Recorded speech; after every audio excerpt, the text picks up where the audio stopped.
A very good morning and welcome to Morning Breeze on Kwararafa Television, that program that brings to you leading stories and let you informed about happenings around. I am Fomi Desmond and I welcome you to today's edition of the program.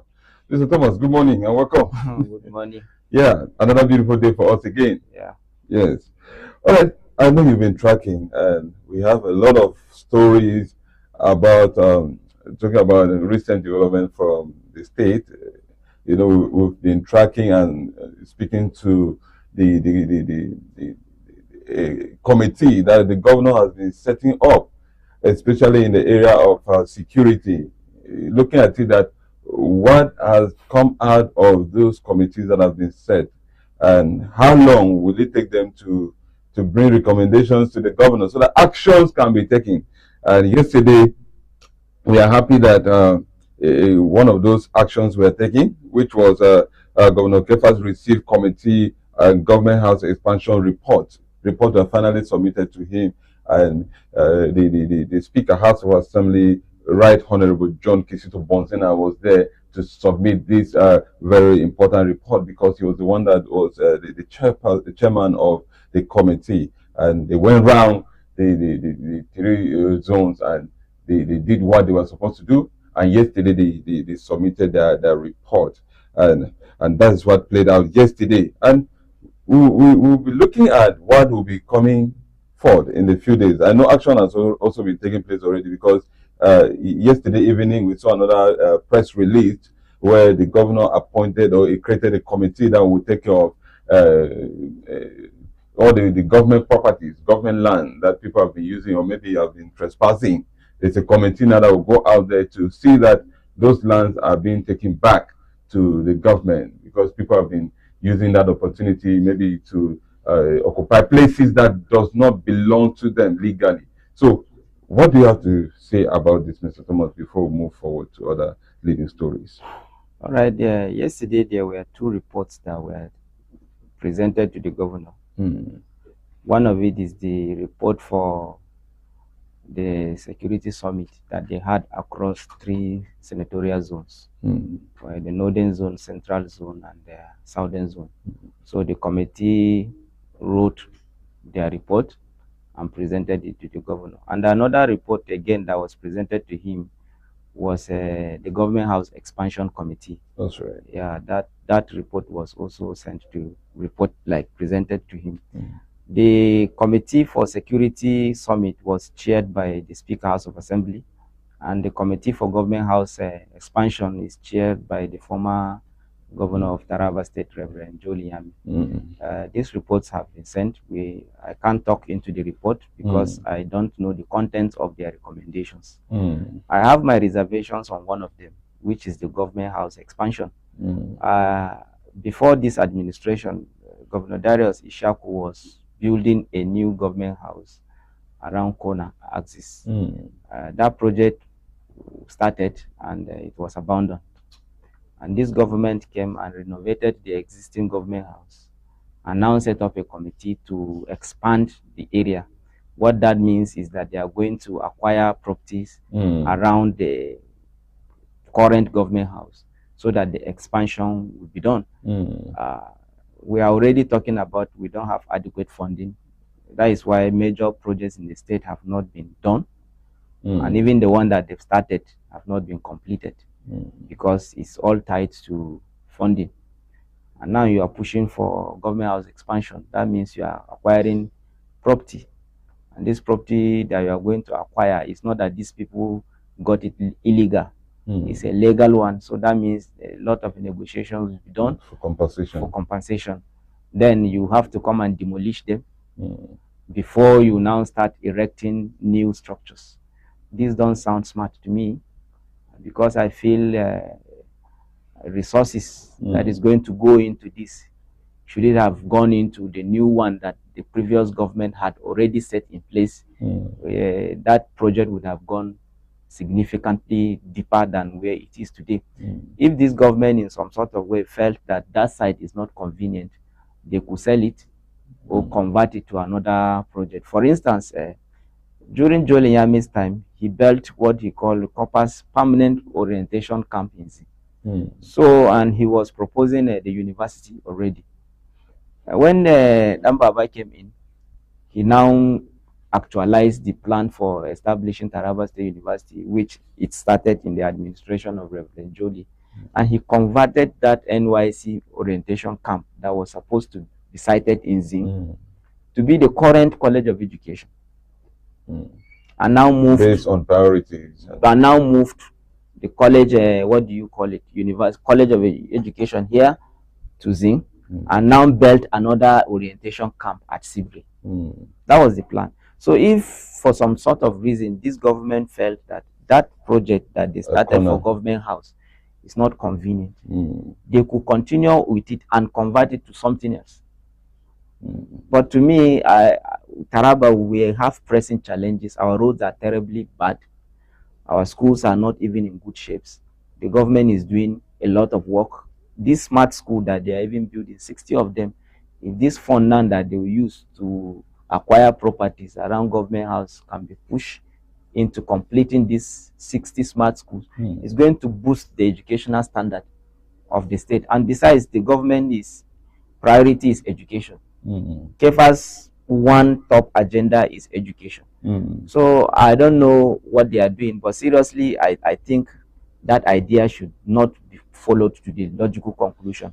For the security, governor is already doing well in that aspect because we have lesser issues around kidnapping. Communal clashes has reduced to a very significant level. Their recommendation plus the Bureau for Peace and what have you in Taraba State, conflict resolution.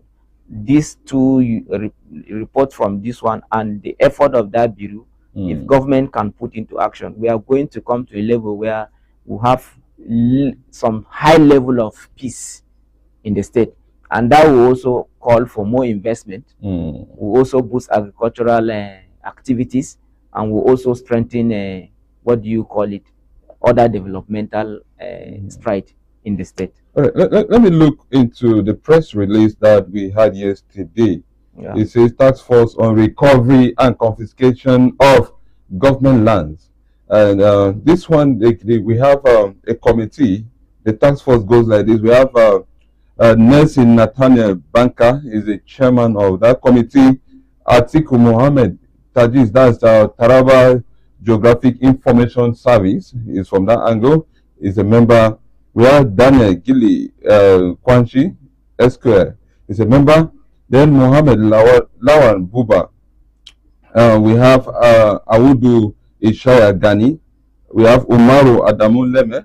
We have Jacob and the Nuru Amadu. We have a representative of the police, representative of SGS office, representative of Ministry of Environment, representative of Ministry of Education, representative of Ministry of Justice, and last we have Ebe Bakolau. He is the secretary of this very task force, and they are being saddled with their responsibility to recover and confiscate government land. So what do we see out there? As you can see on your screen, the names of the committee members. They've been given an assignment, but our own here is to keep eyes on them and see what they will be doing and the result that will be coming back. Importantly, we will always stress here that whatever decision the government is taking, whatever actions people are taking, it must go in line with the welfare of our people. What will benefit our people is what is important to us, and what the measures that will be put in place for this to actually come clear. Please let it be calm and genuine, and it should be approached maturely, so that at the end of it, it will not be a kind of a problem to residents, but they will see it as what is right and what is due as government may want it to be. We'll not take a quick break. We'll come back. We'll look at the leading stories on our dailies. We have a lot to discuss, and fuel subsidy, the debate has sparked a lot of conversation, and all the politicians, all the presidential candidates are coming out to defend themselves, how it will be and what will be the result if they are elected president, the actions they will be taking as far as fuel subsidy is. We'll be coming back to look at that discussion. Stay with us. Mission system hacking robot.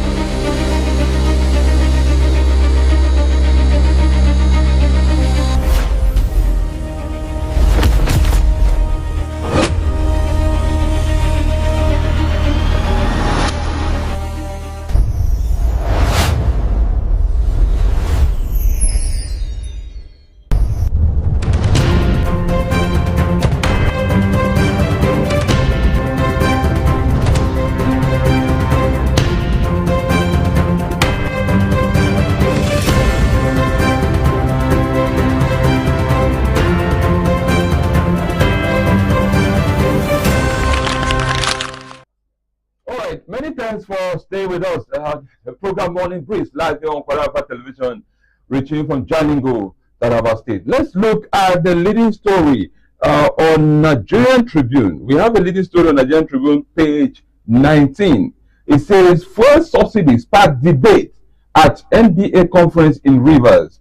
Then we have a few reactions. So, Amechi Obi in ferry exchanges. Return to fuel subsidy will reverse Nigeria's economic gains. Information Minister. Mr. Thomas, speak to this. Yeah, like I did say a few days ago, that fuel subsidy issue has been one of the conversation along Nigerians' economic policy for a very long time. But President Tinubu took the bold step by removing it, and in 2023, I think it's only Showore that did not support that idea of removing a fuel subsidy. But Atiku now came back recently and said, if elected, he's going to remove or return the fuel subsidy that has been removed. People have already asked questions: what changed from the position he took earlier to the present one, and how are we sure that he is not going to still deviate if he gets to office? But the truth is that this President Tinubu was also one of the people against the removal of fuel subsidy. In 2012, I did say here that he organized, he led protests together with Buhari, what they call then as Occupy Nigeria. But he is the person that is now implementing removal of fuel subsidy and holding tight into it. So as human, there are times that we think that decisions are clear, but along the line we realize that they are not really worth it. We can switch to a better conversation. Yesterday at the NBA conference, almost all the presidential candidates were there. Atiku was represented by his deputy vice president, former governor of Rivers State, Amechi. Obi was there himself. Showore was there. Tinubu, who don't even appear in such debates, but he delegated one of his cabinet members, the chief of staff, I think, to be there in person. And they both spoke to the team. The conversation dominated around fuel subsidy, security, welfare, and others. But what is the driving factor? And what can we drive from this as Nigerians who are about to vote? What do we think about it? Let me quote Showore, for example. Showore said, this fuel subsidy of a thing that has been removed is only favoring the elite class, because the defensive side that the government that has removed it is bringing consistently, that there is more money now in the state than it used to be. But if you ask, this money is going to who? It's going to the governors. This position, they are on the same page with Atiku group. Obi is talking about criminality around the removal of fuel subsidy, that he is going to tackle the criminalities and all of that. But then the point is that none of them are really speaking to what I expect them to say. Don't just go where we are today is because there was no clear master plan. Okay? There is no clear master plan. There was no clear strategy. It was just about, I will remove, I will remove, I will remove. Now I will return, I will return. Nobody is saying how. The how is missing. If you are going to maintain the fuel subsidy, now, like for instance, President Tinubu, who removed it and he's seeking for second time, what is he going to do differently that the masses will not suffer the way they are suffering? Because all the palliative measures this government has provided is not cushioning the effects of this fuel subsidy removal and the floating of naira effect. It's not cushioning. And that is why you see high cost of transportation, high cost of feeding, and the poor man is getting poorer by the day. So what can he do? Since he is the proponent of this policy, if should he return, how is he going to make sure that both the poor and the rich have the same effect? That is one. For Atiku that is talking about returning it, how does he also intend to curb other issues of corruption around the subsidy issue? Because then they said that they are removing the subsidy because the people involved were being caught. Okay, let me give you one instance. Then there was this policy around this owing of companies, owing a share in the oil business. If you have a fuel station, for example, there's a certain amount of money that government pays you monthly, because it is believed that you are operating at some certain loss. Then they pay you this money. Trust Nigerians. Nigeria started opening fuel stations all around. And these fuel stations, some of them, since the day they built them, they had never sold oil for a single day. And they are being paid this same amount of money every month. So people feel the best thing is just to invest in building a fuel station that does not even work, and you get this money at the end of the day. That is one of the corruptions around the subsidy. Because those that are into the business, government pay them. Whether they make the supply, whether they do the business in reality or not. Then they were paying them. But ideally, they are supposed to pay those who are doing the job. Because if you are selling now at the subsidized rate, government will now pay you a certain amount of money to cover. You get what I'm saying? So that you not go out of business. That is one of it. Those importing the fuel themselves, there was also a certain level of subsidy around what they import. The balance will be paid. The refineries and all of that. So how is Atiku going to handle these issues? He's not saying it. Removing the subsidy or returning it. Like I did say, Tinubu that has returned it, people are suffering. What can he do now better? But on the other hand, when you look at what Obi was saying, yes, Obi was of the opinion that he's going to set modalities that will balance up on what Tinubu is doing. So then what is the model? What's the model? That's the question. What is the model? It was to be like an AI project. Already you have seen the resultant effect of what Tinubu is doing. So if you are coming up with a model, what is it?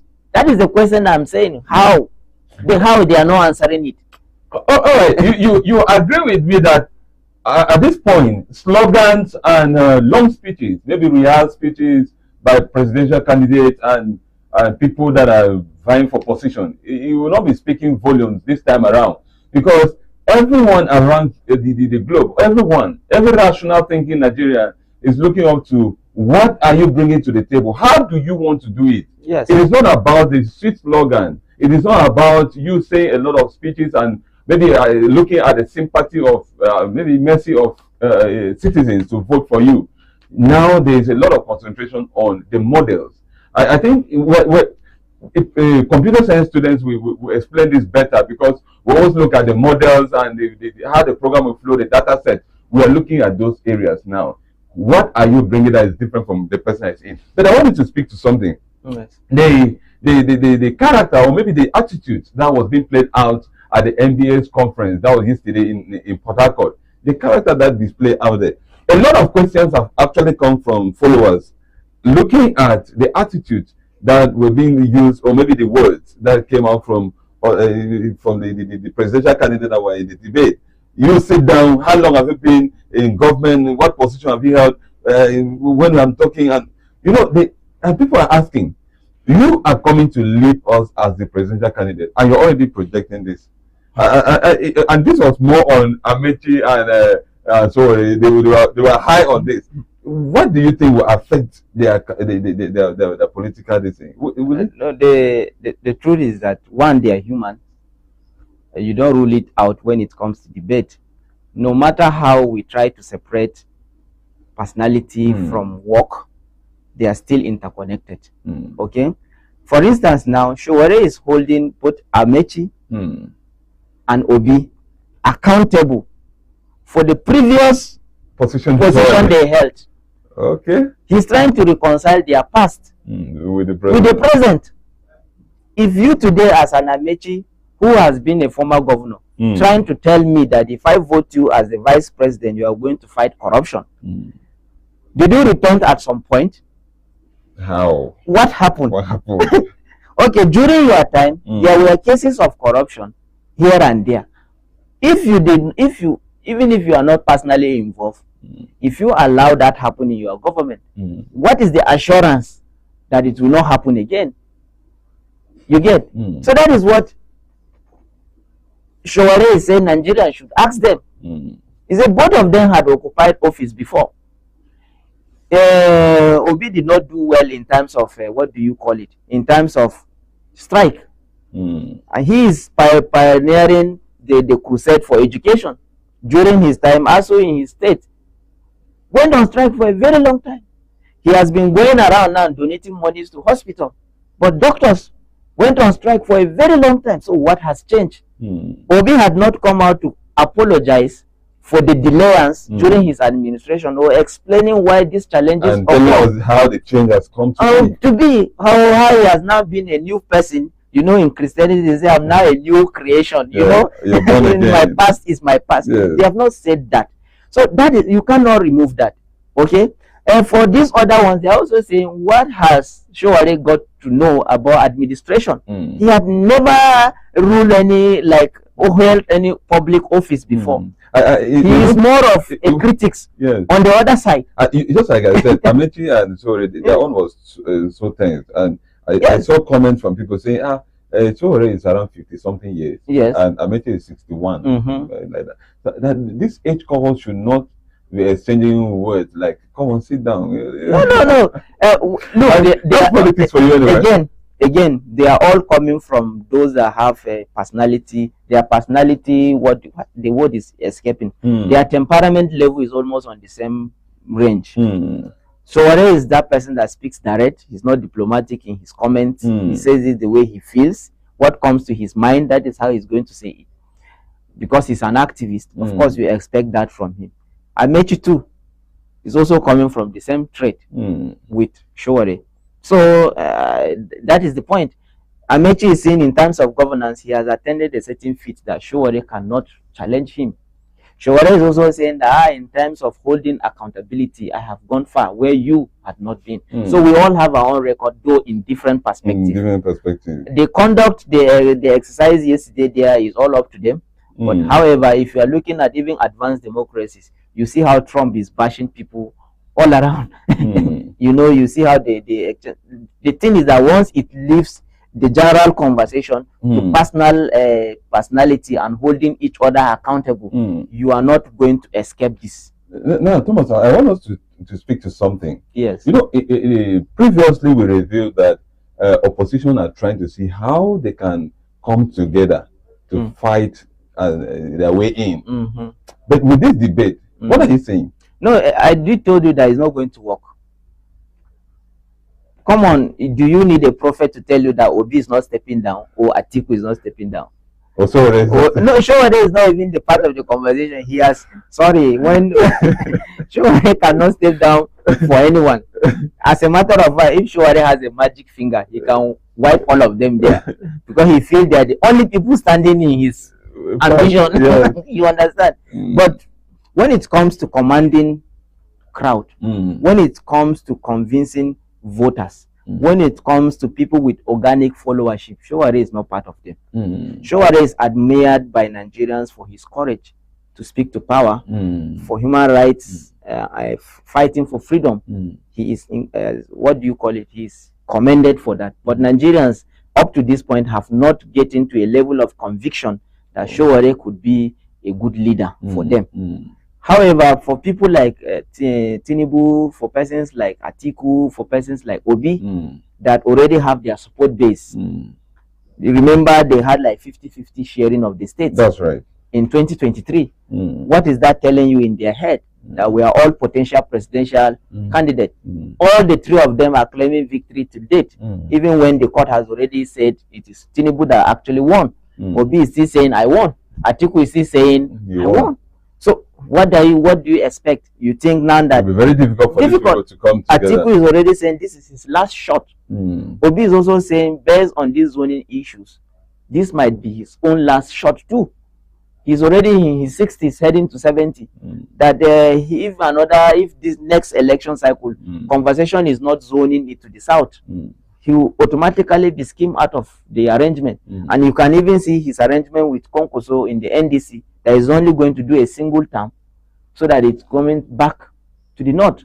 These are factors that you put into consideration before you even step down. Atiku is saying this is the last time he's going to presidential race. So why should he step down? Let him just go and die or win. So honestly, these people are not stepping down for anyone. If they would have, it is not now. You know, prior to this, they were all in the ADC. They were all in the ADC. Supposing they remain there, and Atiku finally emerged as the, what do you call it, the presidential candidate. And Obi and Konkoso decided to support him. It would have been a false. Yes, but they refused to remain in the party. Obi left even before the ADC primaries. And other questions that are coming up as far as, because Obi actually pulled crowd and is still pulling. But the question now, you know, obedience.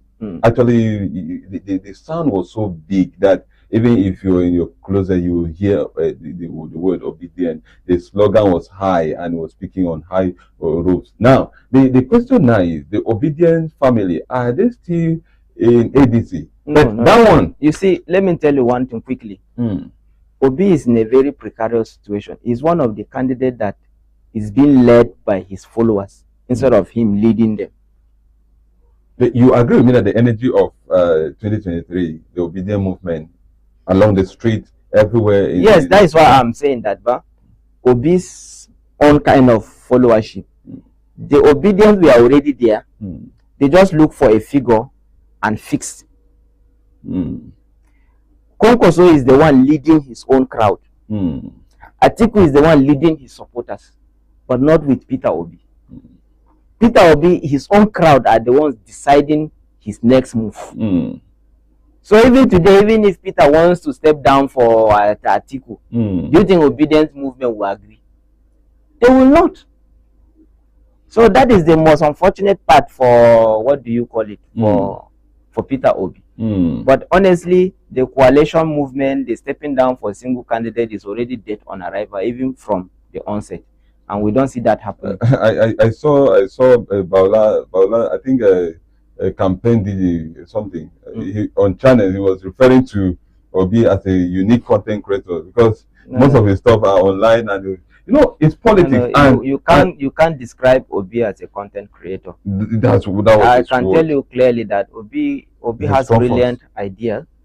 Even when he was dismissed in 2023, he shocked everybody. Whether Obi win or not, Obi has redefined how politics is seen. Yeah, that's right. And like I can tell you what Adeleke did in Oshun, he still copied from Obi's trajectory. You know, believing that once the people are behind you, you can do anything. So you can't just call Obi a content creator. Yes, let's move forward. Most of our discussion here is centered on politics, so we just have to see how we'll bring out meanings from this leading story that we have. Vanguard is leading with another thing. Vanguard has a funny story too. On page 5, we have opposition party large Yaris over APC will rule beyond 2031 vow. It's an empty boast. Voters will decide. ADC, NDC, SDP, NNPP, PDP. He is overconfident, detached from reality. Ame, Okori, and the last one says PDP's 2015 fate awaits APC next year. Just to give a light on it, we will have these opposition parties and some stakeholders yesterday battled the Director General of All Progressive Congress Presidential Campaign Council, APC PCC Senator Abdulaziz Yari, over his comments that the ruling party would win the 2027 presidential polls and roll the country beyond 2031. These are some of the actions or words that has also brought a kind of tension to opposition, saying that it will not just end in 2031, it will go beyond. So opposition parties have come out to say no, it will not happen. But just like we said, it's politics, and everybody is coming out to say what he or she feels that the party can do. I will not disagree with them, but what we are saying is that apart from slogans and speeches, we want to see a blueprint. We want to see a prototype of what you want to bring to power. What you want to bring to Nigerians if elected. They should not be telling us stories. They should not be telling us stories. So, Mr. Thomas, let's move. I don't know whether I have something on this. Yeah, for Yari, he's not the first person that is saying this. Obasanjo said it then when PDP was in its own dominance, when PDP decides who and where to rule. He did say that PDP was going to rule for 60 years, and that did not happen. And I can say that this one too will not happen. It will not happen. Nigerian politics is becoming more interesting than it used to be. That is one. Two, APC was built around Tinubu and Buhari. Buhari has finished his 8 years. And Tinubu is also here. Tinubu might likely finish his own 8 years. But after that, what next? Because these are the people that have that kind of force that pull these parties together for their personal interests. Now the party has served both their interests. You can even see how they are managing their own differences. It's not as if in the APC is rosy. Even in these last primaries, you saw what happened. Do you think if Tinubu exits today, how he's going to look like?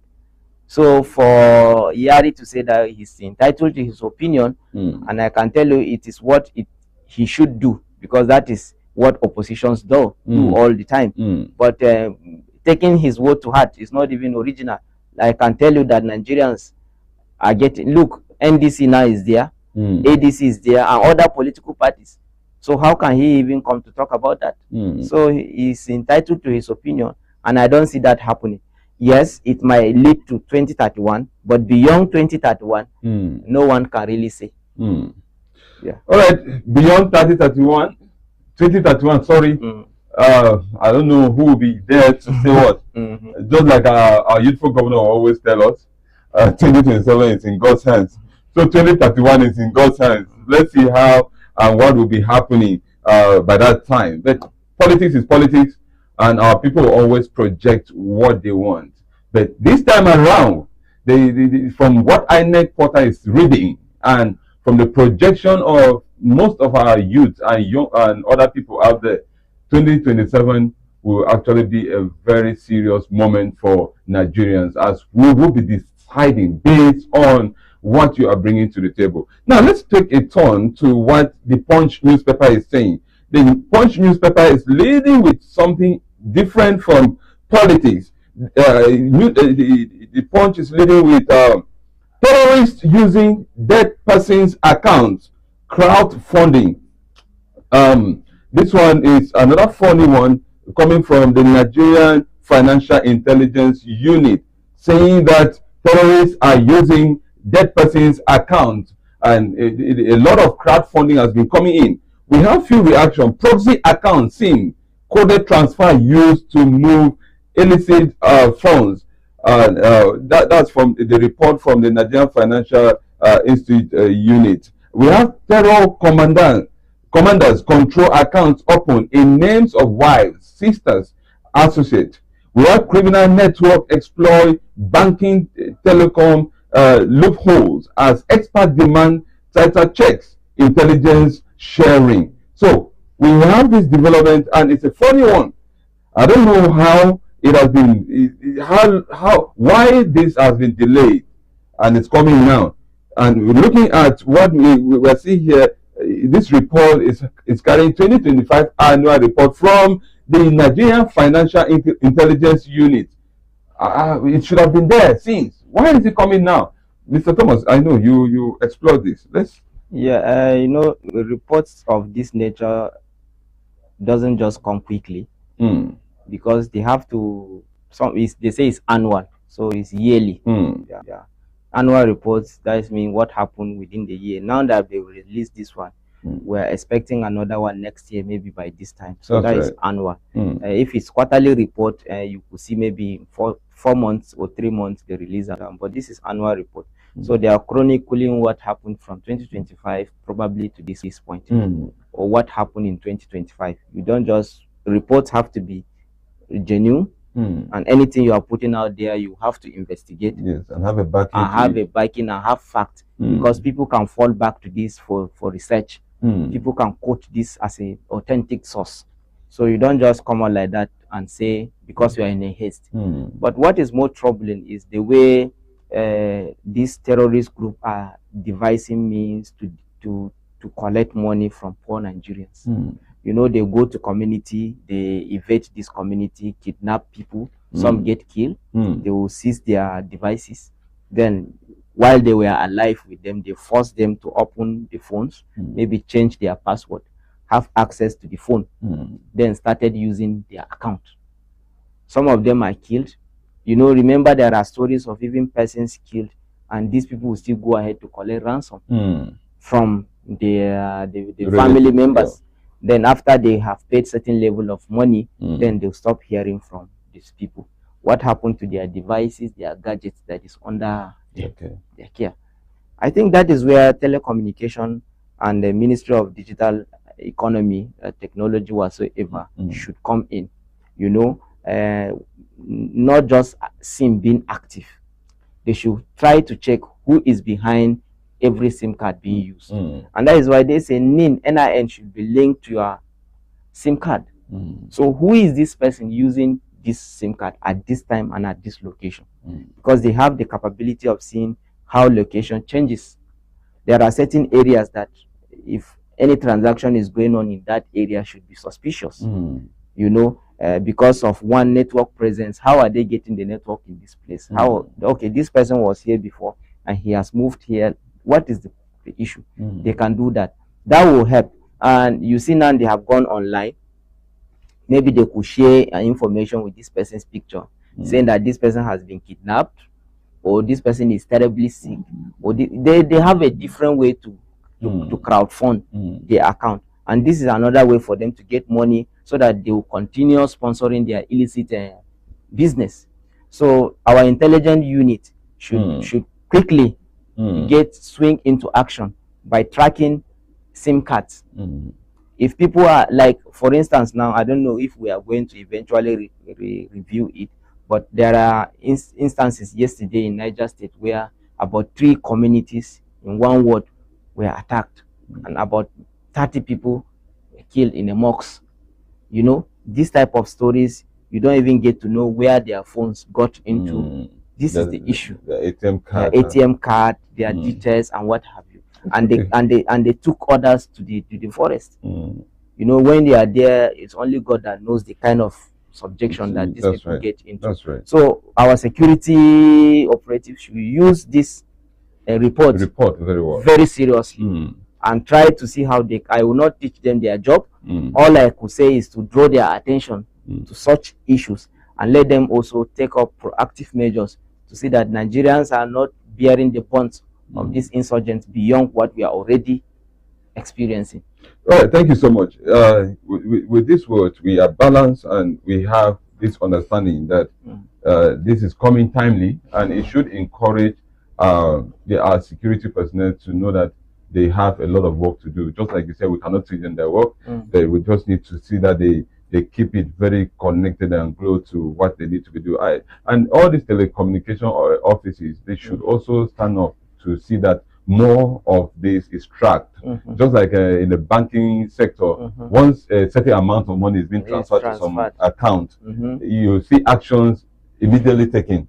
I think if we start even the crowdfunding account, they should start questioning the rationale behind every crowdfunding. There are crowdfunders that the name alone tells what it is. It's self-explanatory. For those going for campaign, you know, that one is easy.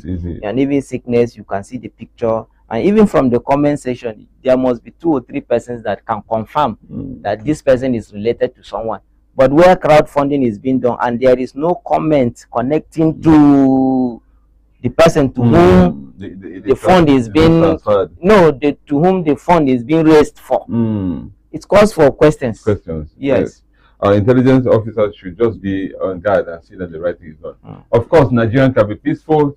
Our states can be peaceful. Our communities can be peaceful if we do the right thing. That is what we have for you on Pepper Review. We'll be taking a break, and MC Lasby will be coming back with entertainment news. Stay back and enjoy the beautiful news that MC Lasby will be coming with.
This is Kwararafa Television.